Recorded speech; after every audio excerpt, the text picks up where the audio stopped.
The following program does not necessarily represent the views or opinions of the staff, management, or ownership of this station. The following pre-recorded program is brought to you by Vitruvian, a Texas-based registered investment advisor. Now, let the uprising begin. There are only two genders, and one of them is right here. It's the box that rocks. This is the Angela Box Show on AM 1070 and FM 1033. The Answer. Hello, hello, hello. Once again, all my fellow patriots and you filthy leftist stalkers out there. You're listening to the Angela Box Show. Y'all, I tape on Wednesdays, as you know, and I'm very happy to come on and, let's do a deep dive into the debate from last night. But before we get to that, it is September 11th, and I want to give a pause to remember those 3,000 Americans who were murdered that day by Islamic radicals. And I'll never forget where I was, and anyone who lived through that will never forget where they were. And a lot of people now, especially Gen Z, even millennials, they're too young to remember what they were doing that day, and some people weren't even born that day. And sadly, this day isn't even really commemorated or taught.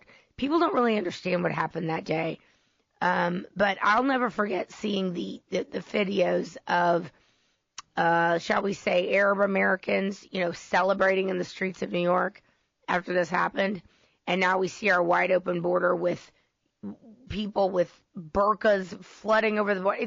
Y'all, there's so much to this when we talk about open borders, when we talk about immigration, that we forget what happened on September 11th. And of course, we're not trying to paint all Muslims in this light, so don't get it twisted. But I'm saying that if we don't want to be honest about what happened on September 11th, it's going to happen again.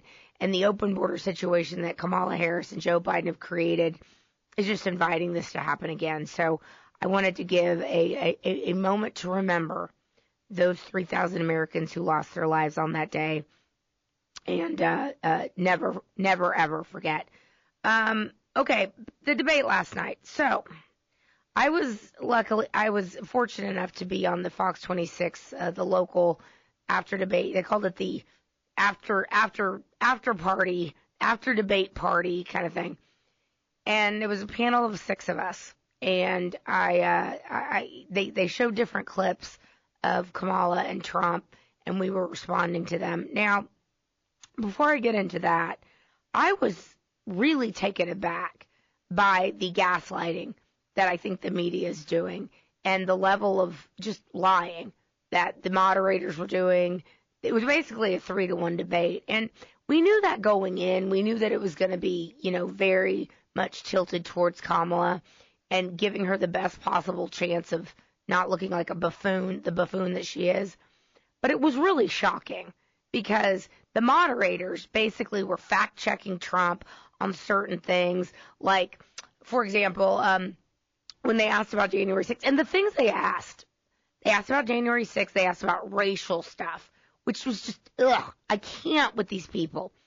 One of the things they said was, hey, Trump, during January 6th, would you have done anything differently? And he's so exasperated by this. And, I feel like that Kamala was word salading her way through much of this. She started to get her footing a little better as the debate went on.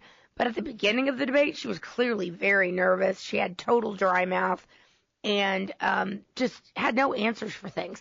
But the moderators didn't hold her accountable for anything.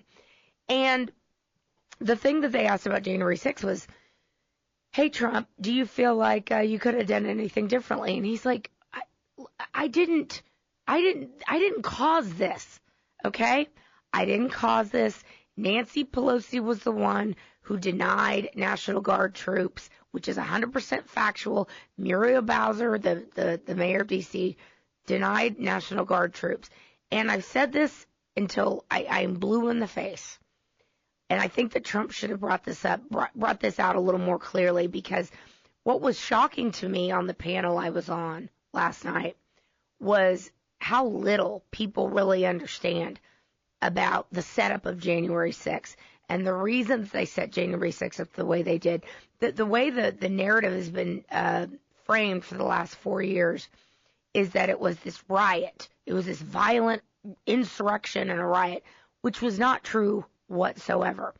January 6th happened because there were going to be a bunch of representatives going to the floor of the Senate from the different swing states that just happened to shut down magically at the same time on election night. And I've said this before.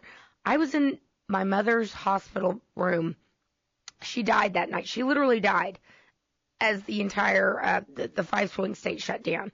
That they're all like, "Whoa, we're just gonna go home. It's never been done in the history of elections, but we're just gonna shut everything down." And my mother's like, "I'm out. Peace out." I knew right then the fix was in. They're doing something. So when they shut everything down that night, and then we saw what happened with pulling out the suitcases of ballots in Fulton County on video and dropping them in at the dead of night, 1:30 in the morning, and then, Trump's ahead 600,000 votes, 50,000 votes here, 100,000 votes there. And then all of a sudden, the votes that were dropped in at 1:30 at night, even after they told us that they were shutting the counting down, that's the thing that's remarkable to me, that the media and the Democrats in the media, same difference, that they don't even have, they were all in on the fix was in from the jump, and they all had to be in on this narrative that Joe Biden was, you wake up in the morning and Joe Biden's suddenly ahead. When they all shut down, this is what you have the big picture here. If they shut everything down at 10:30 at night, if the 5 swing states all, quote, went home, then why are ballots being dropped in to the machines at 1:30 at night? And why are those ballots 98% going for Joe Biden? Fraud. Hello, duh, obviously. What I was shocked about is that the moderators, instead of getting to the bottom of, why, the fact that Trump said, I said to peacefully protest, this was a Stop the Steal rally because my supporters and the American people knew that something in the milk was not clean about that election. And so the entire reason January 6th was going to happen, or did happen, the setup that it was, the cops ushering people in, lifting the barricades, lifting the velvet ropes, the magnetized doors in the Capitol building suddenly opening, and the people walking in.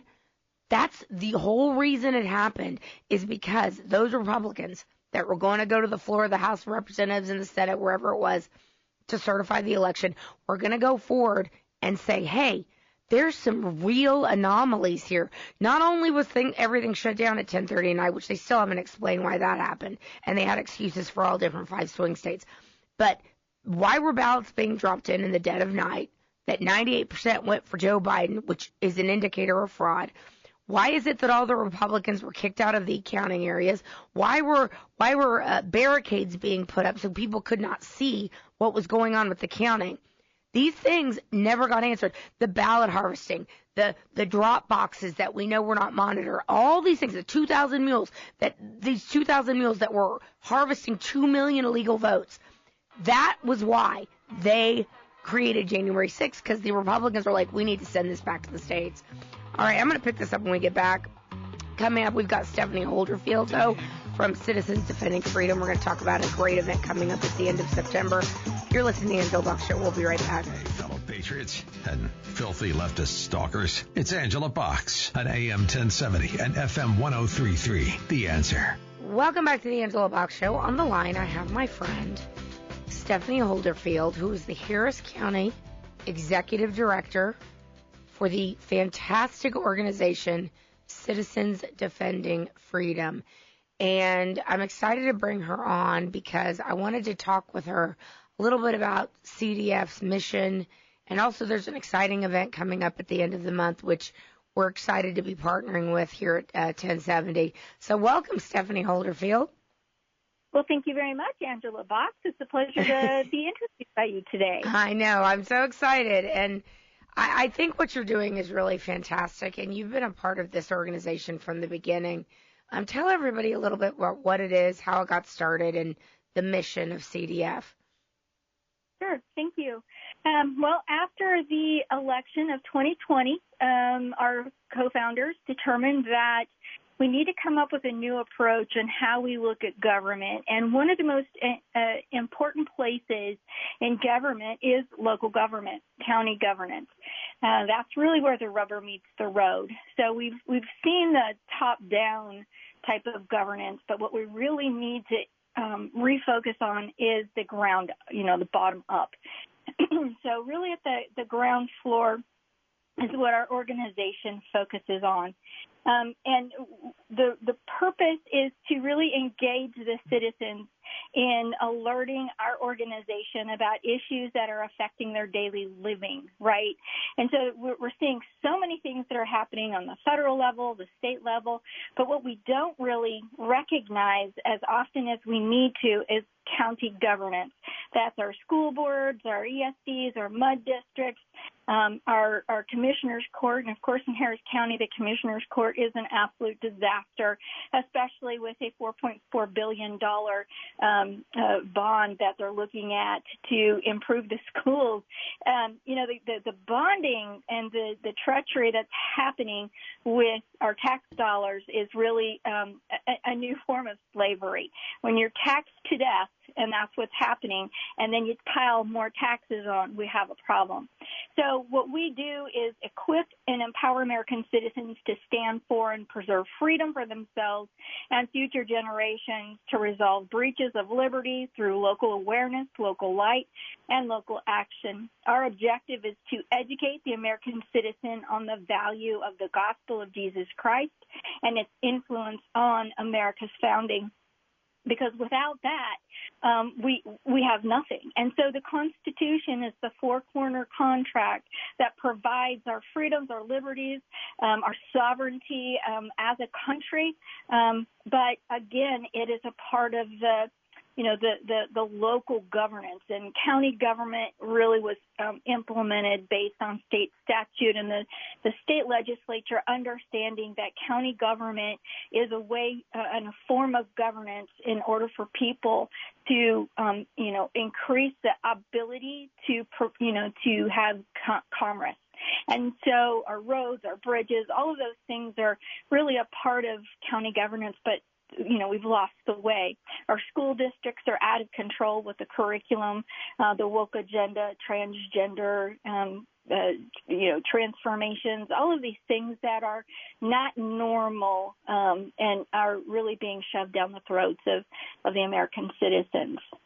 As a former teacher, this has always blown me away that they just want to throw more money at the problem as opposed to getting back to what works, which is consistent discipline, behavior standards, going back to basics, making sure that kids can read, write, do math, basic life skills, creating productive citizens.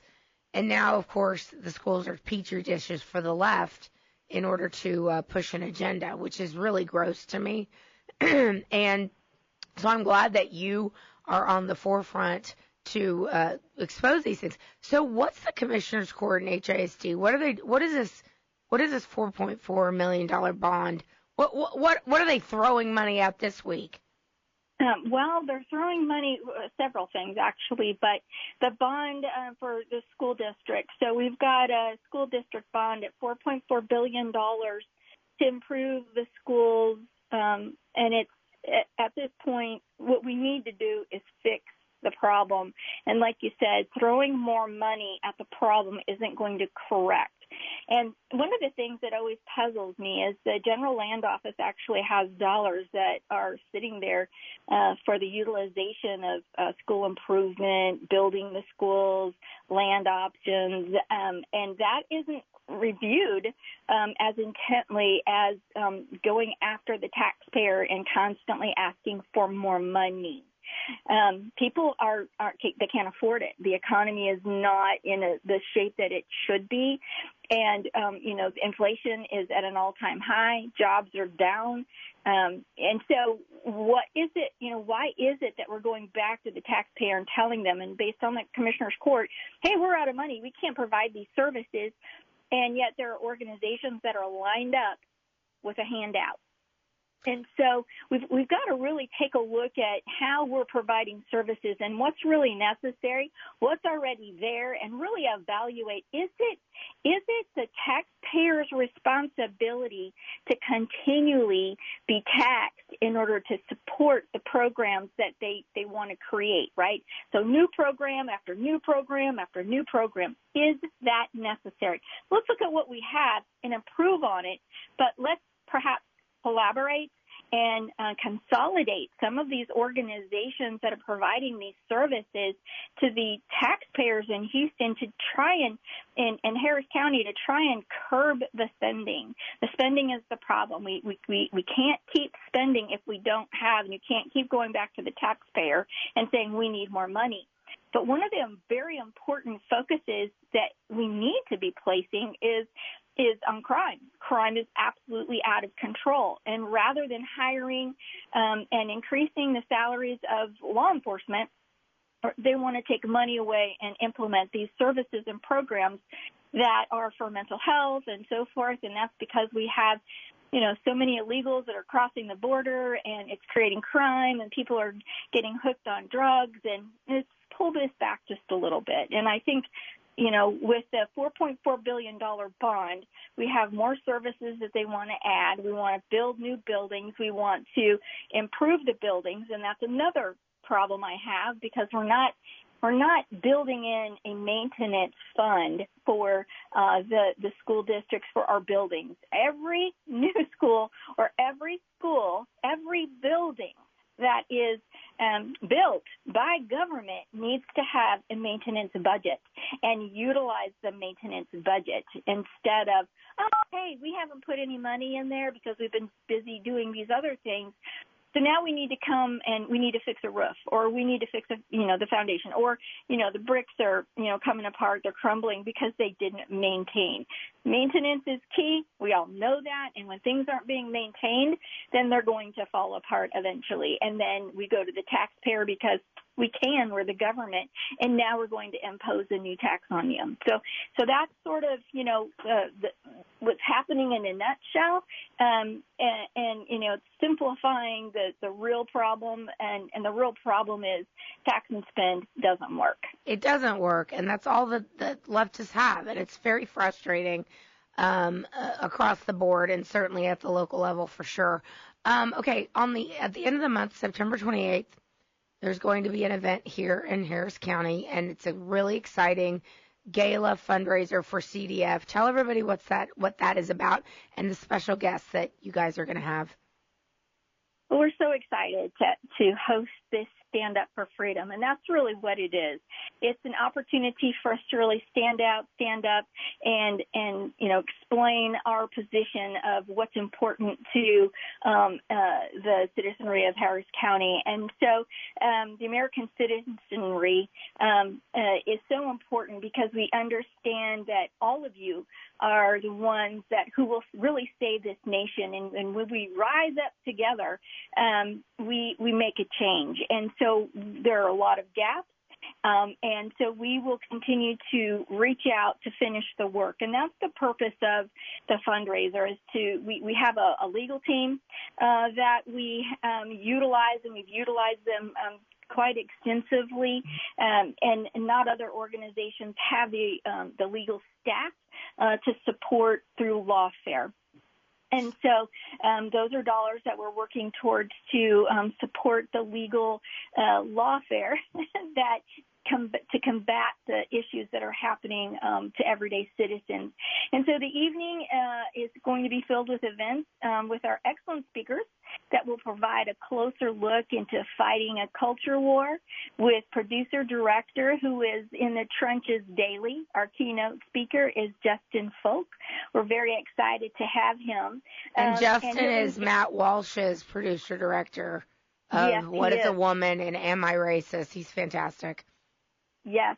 He also was a Hollywood director. He produced The Incredible Hulk and The Matrix Reloaded and Revolutions. And so he just realized, we've got a problem. And one of his first works was with Dennis Prager and Adam Carolla with PragerU, No Safe Spaces. And so, of course, they've released Am I Racist, which is, I think it's going to be pretty interesting in providing boots-on-the-ground approach for woke policies that are in America. And you also got, go ahead. We only have a couple minutes left, so I wanted to make sure we get all those speakers in. Absolutely. Lieutenant General Flynn, our, America's general, and we also have Representative Sean Ferry, who recently changed parties because of the pressure to cave on transgender atrocities that are being pushed on the children in Texas. So we're pretty excited about our speaker lineup, and we would love to have, a packed house. So we do have a contact that you can reach out to, and I sent you the invitation where people can go to your site and also look at the invitation and perhaps purchase some tickets. What is the email address where people can do this? If they would go to cdaniel@ccdfusa.com. That's C. Daniel, and I know Courtney, C. Daniel at CCDF. What is it? CCDF? USA. CCDFUSA.com. Or they can go directly to the site at cdf.events/HA Justin Folk. And that'll take you right to the option to purchase tickets. All right, fantastic, Stephanie. I'm looking forward to being a part of this event, too, and being around great patriots. So thank you so much for joining us. We're thrilled to be partnering with you guys, and it's gonna be a great event, everybody. All right, you're listening to the Angela Box Show. We will be right back. Only two genders, and one of them is right here. It's the box that rocks. This is the Angela Box Show on AM 1070 and FM 103.3. The Answer. And as I said, the things that frustrate me is what I was really kind of taken aback by. There was Tom Atkins, who, of course, those of you who know my story, he was Tommy's Garage. I was on Tommy's Garage. He was on the panel last night, and he and I were the only ones talking about the things that I just mentioned. Not one single member on the panel, not even the quote-unquote other Republican. Don't even get me started about that. But anyway, not even that person had any clue, just, called us all just conspiracy theorists and hoaxsters and all these things. Not one single person on that panel had any clue as to what we were talking about here. No clue that the fact that Kamala Harris on that stage, on the debate stage, lied her face. I mean, she lied. She lied over and over and over again. And the moderators who went in and fact-checked Trump didn't fact-check Kamala Harris one single time. Breitbart compiled 21 different times that the moderators did not fact-check Kamala Harris, even though they did it for Trump. But one of the things they did not fact-check Kamala Harris about was the fact that she said that I was, very solemn. I was at the Capitol on January 6th. Guys, first of all, if I have to hear that woman's voice, that grating, nasally, just, that woman's voice just makes me want to just throw myself off a cliff. If I have to hear that woman's voice for 4 years, I can't. I cannot. The woman the woman who was anointed, the party of democracy gets rid of their president. No one knows. And Trump rightfully brought this up. He's like, who actually is president right now? Because it ain't Joe Biden, because Joe Biden's out on a beach somewhere living his best life. We don't know who's running the country now, but it certainly isn't Joe Biden, and it certainly isn't Kamala Harris. But Kamala Harris saying that she was at the Capitol on January 6th is a demonstrable lie.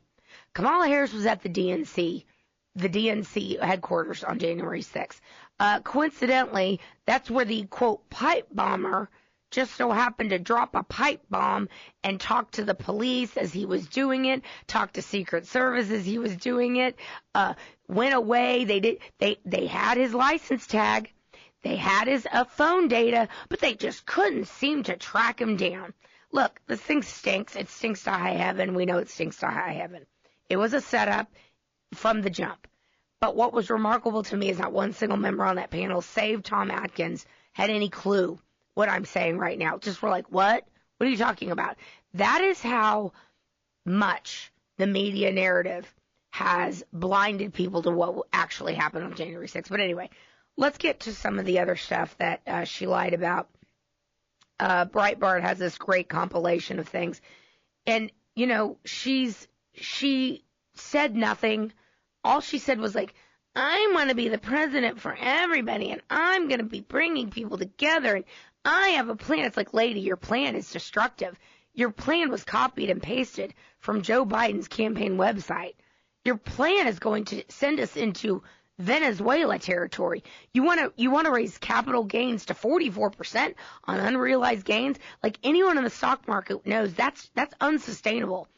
Every economist is like, lady, that's really, really stupid. She has a fourth grade level knowledge of the economy. Now, granted, I am not an economist.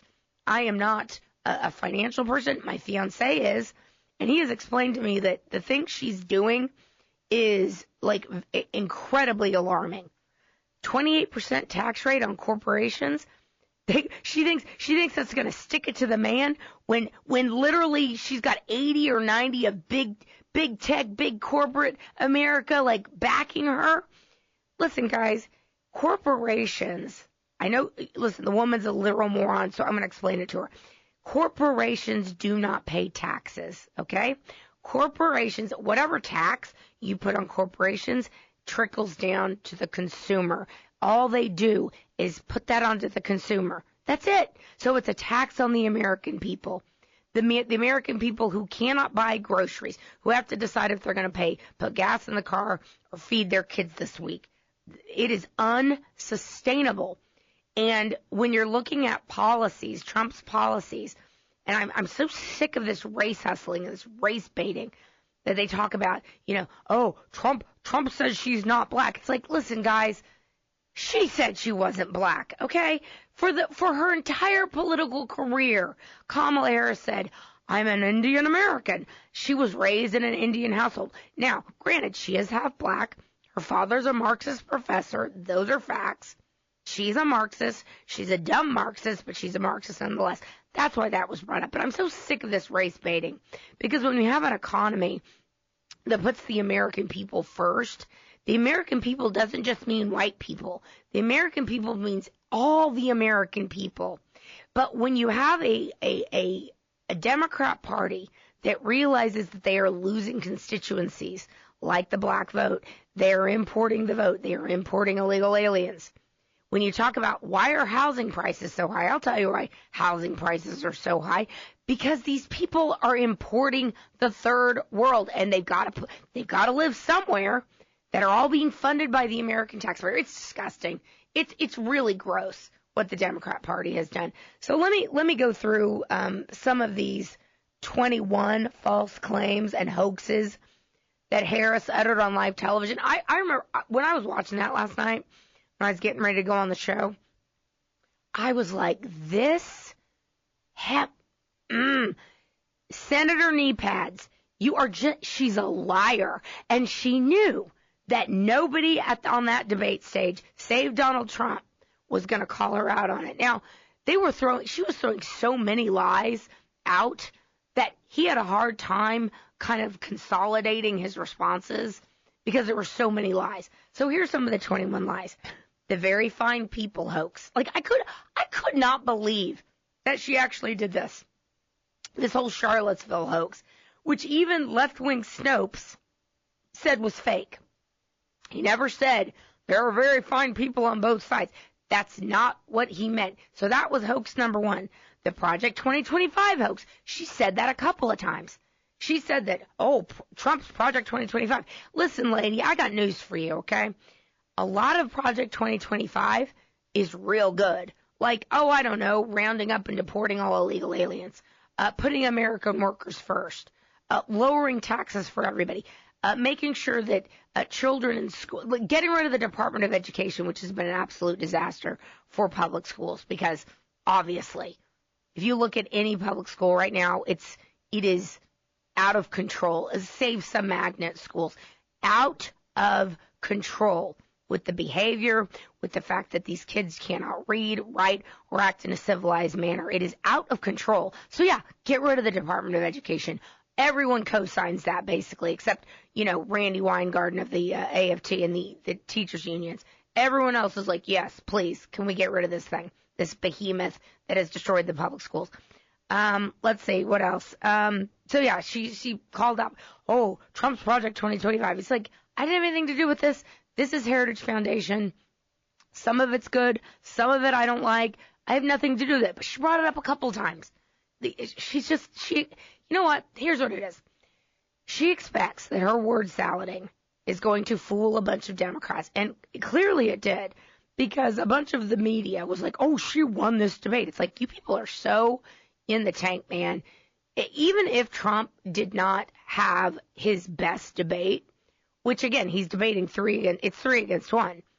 And, I hope that there is a second debate, and Kamala Harris wants to have a second debate now because she's feeling herself now. Now, this woman won't do a sit-down interview that's unscripted without her white daddy there, Tim Waltz, with her. She won't take questions from the media, and she was clearly completely rehearsed.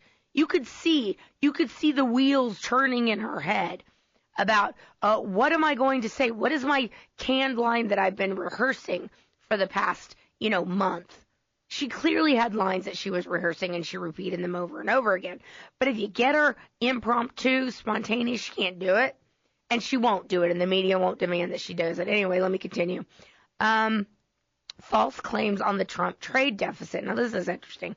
She claimed that the Trump administration resulted in a trade deficit that was, quote, one of the highest we've ever seen in the history of America.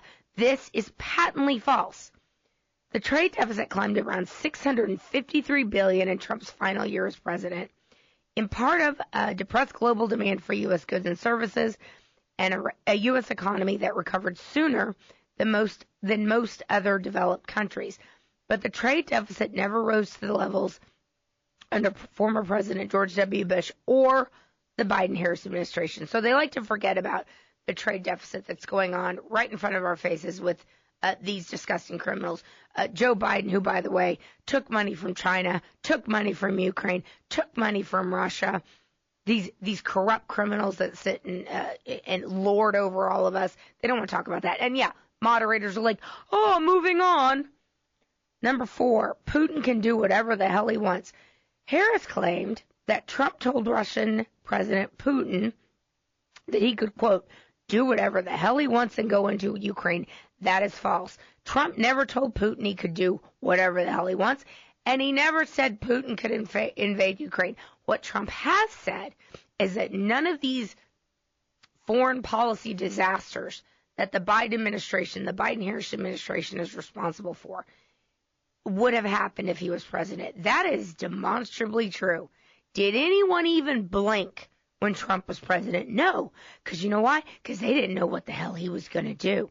They were like, we don't want to cross this guy because he projected an aura of strength and F around and find out. That's Trump in a nutshell. F around and find out. That's why Putin didn't do anything. That's why Hamas didn't do anything.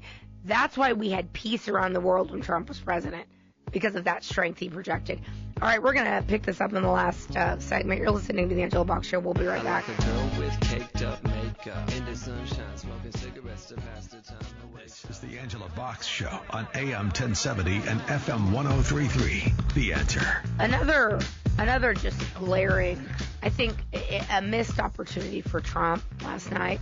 There were a couple of easy layups that I feel like he punted on that he should not have punted on. And one of them, I think he should have dug down deeper into the Afghanistan botched withdrawal of the Biden-Harris administration, because she walked around. I mean, this was just stunning to me. Anybody with 2 eyes to see and ears to hear knows that the Biden administration completely botched the Afghanistan withdrawal. 13 service members died. Not one single member of the Biden-Harris administration has ever called a family member of someone who died or got their arms and legs blown off because of their incompetence. Trump had a plan set up that if the Taliban didn't do this, and this, it was going to be off with their heads. It was all set up. And then the fake election happened of 2020. Joe Biden goes in and just pulls out all the troops before they had everything set up and left $83 billion worth of American equipment there. And, of course, now they're driving around and, like, look what all the dummy Americans left us. Harris somehow tries to blame that on Trump. The moderators did not fact check her on that. The moderators didn't say, now, hang on a minute. It was you and your boss who were in charge of the Afghanistan withdrawal. Donald Trump set up a plan. You could have followed it. You did not. Much like Donald Trump's plan on immigration. Now, another easy layup I think he missed. He hammered a lot on immigration. I think it's good, but he repeated himself too much. He needed to point out and say, listen, the Biden-Harris administration, they want to talk about this phantom bill, this horrible bill that Kamala Harris was like, oh, there was a bipartisan bill and lots of people supported it, like Mitt Romney. Like I love that Kamala Harris, whips out John McCain's name or Mitt Romney's name or a bunch of fired TV generals, deep state actors that are, hate Trump and are supporting her. And it's like, lady, you're proving our point for us. Yeah, we don't like those people. Those are not our people, okay? Those are deep state globalists. We don't like them. Of course they're supporting you, Kamala Harris. But anyway, one of the things I think Trump needed to have hammered was that this horrible bill, he hit it a little bit, but he needed to go further. It's going to allow 5,000 illegal aliens in every single day, just come on in, and then we're going to shut the border down. Then they were going to provide a pathway to 15 million. The 15 million illegals, criminals, rapists, murderers, people who are clueless, the dumbest of the dumb, just basically the people in the other countries that the other countries are like, they're on our welfare system. Let's send them over to your welfare system. Make them citizens. Not only that, the other 20 or 30 million illegals that are here, they wanted to give them a pathway to citizenship. Democrats need these uneducated, low information, illegal alien voters to vote for them because they're the ones that are sucking up all the public taxpayer benefits. Ergo, they would vote for Democrats. Obviously, this is obvious to anybody. Now, that's why the bill didn't pass, because it was a disaster. It was a ridiculous bill. Frankly, it was an insulting bill after the Biden-Harris administration has left the border wide open, purposefully shipping people to red states to completely disrupt their communities. And I said this from the jump that when Greg Abbott decided to turn the tables on them and start shipping illegals to blue cities and blue states, that was a chef's kiss. Genius political move. But Democrats have been shipping illegal aliens to red areas for a very long time in order to change the demographic, in order to change the vote, essentially. And obviously, these people, when they get driver's licenses, that means they're eligible to vote. Because all they have to say is, well, I didn't know I couldn't vote. Nobody told me. That's how you get around it, ladies and gentlemen. It's such rampant, obvious fraud. Anyway, easy layups that Trump could have missed. He should have dug down deeper on that question. He also should have said that the Biden-Harris administration on day one with executive orders, because Kamala Harris was like, oh, Trump acts like that the White House can just do whatever they want, and that's not true. We've got to work with the Congress. It's like, listen, lady, you know and I know that your decrepit, disgusting criminal boss who likes to shower with his daughter and you, old Senator knee pads, everybody knows that on day one, you rescinded 94 executive orders that Trump had put into place to stop illegal immigration, to reinstate remain in Mexico, to tell Mexico and other South American and Central American countries, listen, if you send your people here, you're not getting any foreign aid. Period. Dot. The end. Oh, they secured their border. Toot sweet. And Joe Biden rescinded all of that. Trump should have been prepared for that. Let's see what else that they lied about. Oh, I can't. The bloodbath hoax. Harris also repeated the bloodbath hoax, falsely claiming that Trump called for a bloodbath if he lost the election. This has been debunked all over the place. He was talking about the auto industry. We've got, China is basically building cars in Mexico. We've got manufacturing jobs fleeing the United States in preparation for if this disgusting literal and political whore happens to win, be installed. And a side note on this, the Save Democracy Party, if I hear one more time how we have to save democracy and stop Donald Trump from becoming president, these are the people that got rid of their candidate that got 14 million votes, that allegedly got 81 million votes in 2020, which he didn't. And nobody that understands what really happened during the election of 2020 actually thinks Joe Biden won legitimately. Like, so much fraud. Anyway, he got 14 million votes in the Democratic primary. They did away with him after the debate. The Save Democracy Party installed a woman who got 0 votes, who is the most hated vice president in American history, the most airheaded, drunk. She's either a drunk or a moron, probably both. But she can memorize some good talking points when she has to, and she can speak in word salads and amorphous ambiguities about how, I want to just bring everybody together, and there's more that unites us than divides us. I love that voice. It's gross. Now, here's one. Rental property hoax. Harris claimed that Trump refused to rent property to black families. Another false. This is false. It's lies. It's defamation. And I'm so tired of this. What Democrats do, trying to divide everyone based on race, based on ethnicity. That's all that they've got. Trump did point that out. Now, I understand that Trump is exasperated by this because, again, he's debating 3-1.